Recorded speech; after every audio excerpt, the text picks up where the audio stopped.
வணக்கம். தமிழ் சாப்பாட்ட பத்தி ஒரு சூப்பரான கதை கேட்க ரெடியா? ரொம்ப பழங்காலத்துல இருந்து இப்போ நடக்கிற ஒரு பெரிய மாற்றம் வரைக்கும் அதோட முழு கதையும் நாம பார்க்க போறோம். வாங்க, இந்த ஒரு கேள்வியோட ஆரம்பிக்கலாம். ஏன்னா, நம்ம தேடிட்டு இருக்கிற நிறைய பதில்கள் இங்கேயோ இல்ல, நம்ம பாட்டி தாத்தா காலத்து சமையலறையில தான் புதைஞ்சு கிடக்கு. இது வெறும் சாப்பாட்டு பழக்கம் மட்டும் இல்ல, இது ஒரு வாழ்க்கை முறை.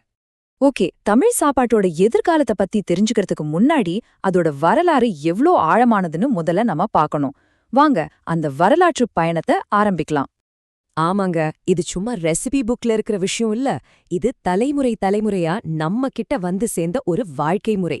ஒவ்வொரு சாப்பாட்லயும் ஒரு கதை இருக்கு, ஒரு தத்துவம் இருக்கு. இந்த உணவு தத்துவத்தோட அஸ்திவாரமே பிராமண பாரம்பரியத்திலிருந்து வர்ற சாத்வீக உணவுங்கிற ஒரு கான்செப்ட் தான். இதோட நோக்கம் என்னன்னா, உடம்புக்கு மட்டும் இல்ல, மனசுக்கும் ஒரு அமைதியையும் தெளிவையும் கொடுக்கறது. இப்போ இந்த பிராமண சாப்பாட்டு முறையோட முக்கிய அம்சங்களை பாருங்களேன். முதல்ல இது பியோர் வெஜிடேரியன். அப்புறம் அப்பப்போ கிடைக்கிற காய்கறிகள், அந்தந்த சீசன்ல வர்ற பொருட்களை தான் பயன்படுத்துவாங்க. அதுலயும் மருத்துவ குணம் இருக்கிற மசாலாக்களை சேர்த்து தூய்மைக்கும் சமநிலைக்கும் ரொம்ப முக்கியத்துவம் கொடுப்பாங்க. ஒவ்வொரு பொருளையும் ஒரு காரணத்தோட தான் ரொம்ப கவனமா சேர்ப்பாங்க. சரி, இப்ப நம்ம கதையோட ஹீரோ தோசை. பார்க்க ரொம்ப சிம்பிளா தெரிஞ்சாலும் இந்த ஒரே ஒரு டிஷ் பின்னாடி எவ்ளோ பெரிய சமையல் கலையும் பாரம்பரியமும் இருக்கு தெரியுமா? அடுத்ததா, இந்த பழங்கால தத்துவம் நம்ம தட்டுல இருக்கிற சாப்பாட்டை எப்படியெல்லாம் உருவாக்குச்சுன்னு பார்க்கலாம். இது சும்மா டேஸ்ட பத்தின விஷயம் மட்டும் இல்ல. நம்ம பாரம்பரியம் எவ்ளோ பழசுன்னு பாருங்க. ரொம்ப பழங்காலத்துல திணை வகைகளும் திறந்த நெருப்புல சமைக்கிறதும் தான் வழக்கம். அப்புறம் சங்க காலத்துல ஆட்டுக்கல், அம்மிக்கல்னு அரைக்கிற கருவிகள் வந்துச்சு. அதுக்கப்புறம் இடைக்காலத்துல தான் சாம்பார், ரசம் மாதிரியான சைவ உணவுகள் ரொம்ப பிரபலமாச்சு. நினைச்சு பாருங்க, இந்த பயணம் ஆயிரக்கணக்கான வருஷங்களா தொடர்ந்துருக்கு. சரி, இப்ப கதையில ஒரு ட்விஸ்ட். அடுத்த கட்டத்துக்கு போலாம். வெளிநாடுக்காரங்க வந்ததும், புது புது டெக்னாலஜி வந்ததும் நம்மளோட இந்த பழங்கால சாப்பாட்டு முறைய எப்படியெல்லாம் மாத்திச்சுன்னு பார்க்கலாம் வாங்க.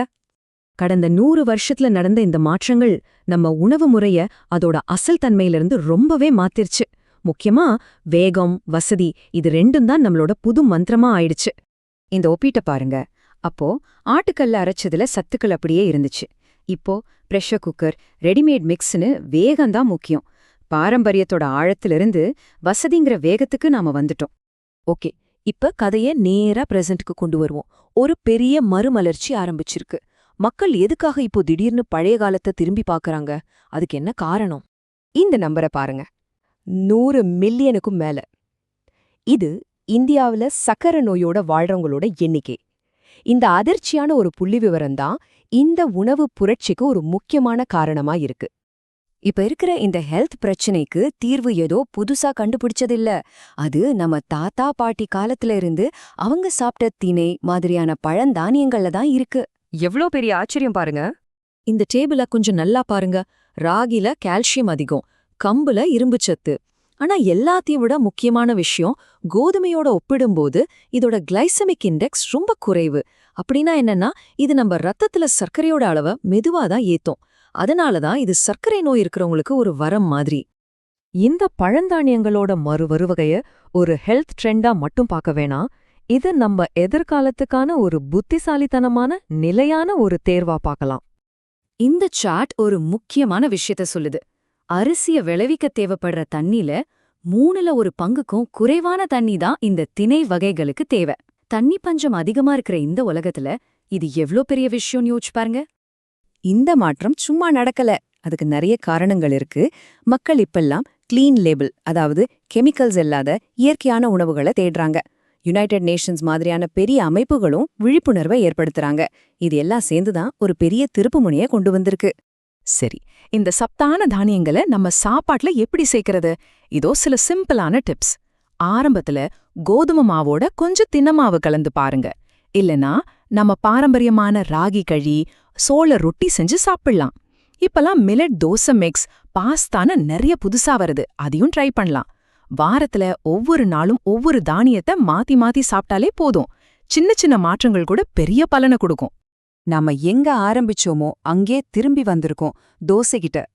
தோசையோட இந்த பரிணாம வளர்ச்சி தமிழ் சாப்பாட்டு முறையோட மொத்த பயணத்தையும் அப்படியே காட்டுது. பாரம்பரியம், அப்புறம் வசதி, இப்போ ஆரோக்கியம் எல்லாமே இந்த ஒரே தோசையில ஒன்னு சேருது. அப்போ இதிலிருந்து நாம தெரிஞ்சுக்க வேண்டிய முக்கியமான விஷயம் என்னன்னா, இது வெறும் ஒரு சாப்பாடு ட்ரெண்ட் இல்ல, இது ஒரு அர்த்தமுள்ள மாற்றம். ஊட்டச்சத்து, சுற்றுச்சூழல் பாதுகாப்பு, நம்ம கலாச்சாரன்னு எல்லாத்தையும் மதிக்கிற ஒரு வாழ்க்கை முறைக்கு நாம திரும்புறோம். கடைசியா உங்களை யோசிக்க வைக்கிற ஒரு கேள்வியோட முடிக்கிறேன். நம்மளோட சொந்த கடந்த காலத்துல இருந்து மறுபடியும் நாம வெளிக்கொண்டு வர வேண்டிய சமையல் ரகசியங்கள் என்னென்ன இருக்கு? யோசிச்சு பாருங்க. நன்றி.